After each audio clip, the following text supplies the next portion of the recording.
What's going on, everybody? This is MDENT313, and I'm back at y'all with another one. Listen, the NBA trade deadline is just going bananas, right? We just seen De'Aaron Fox, and I thought he would be going to the San Antonio Spurs. I thought that would be a great fit for him. But he was sent to Chicago in a three-team trade with the Chicago Bulls sending Zach Lavine to the Sacramento Kings, and you had a couple of draft picks and some other players. But I want to just get into, I don't want to talk about that other stuff until, maybe a little bit later down the line. But I want to talk about just player for player. Who do you think is a better player, and who do you think came out, if not including the other players that was involved and not including the draft picks, player for player, who do you think is a better player, and who do you think won this deal, right? Because listen, Zach Lavine was having a phenomenal season. Even though I think De'Aaron Fox is a better player, but I'll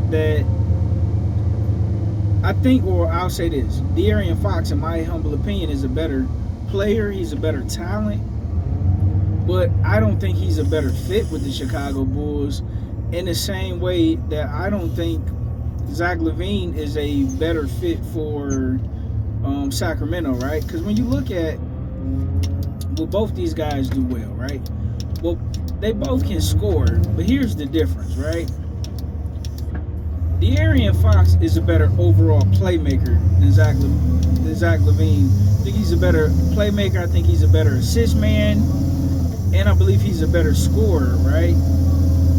In my humble opinion. But when you look at Zach Lavine is a solid playmaker. He's a solid scorer, but I do believe Zach Lavine is a much better defender than De'Aaron Fox, right? Now, when you look at how they fit, because Zach Lavine is kind of, a bigger guy.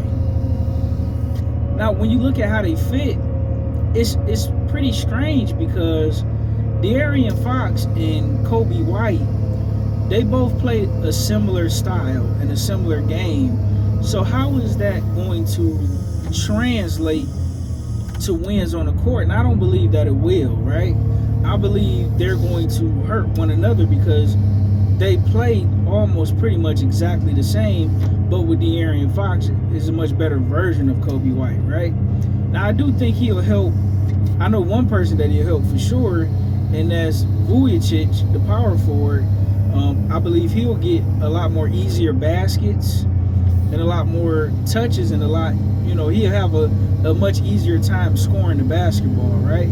Because De'Aaron Fox is a guy, especially when he's on, who commands a double team and who can make the right play at the right time, if need be, right? Now, on the flip side of that, right, the Chicago Bulls defense is going to suffer drastically.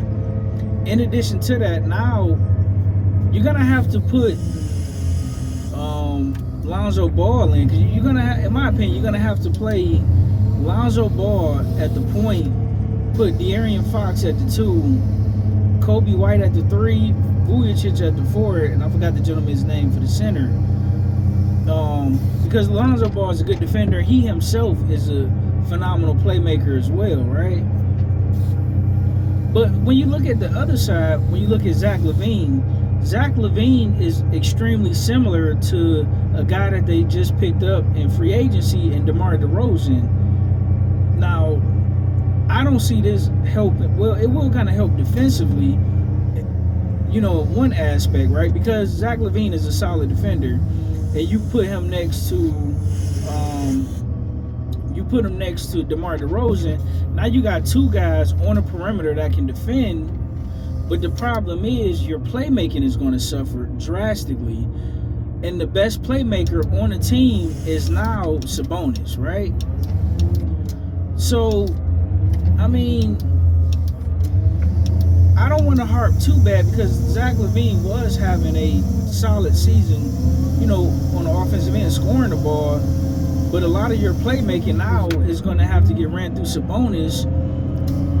I think the transition game of Sacramento will suffer, but I do think it can help if they transition their offense to a much slower pace and they have and play much more of a half court and get into sets and do a lot of backdoor cutting, a lot of backdoor screens.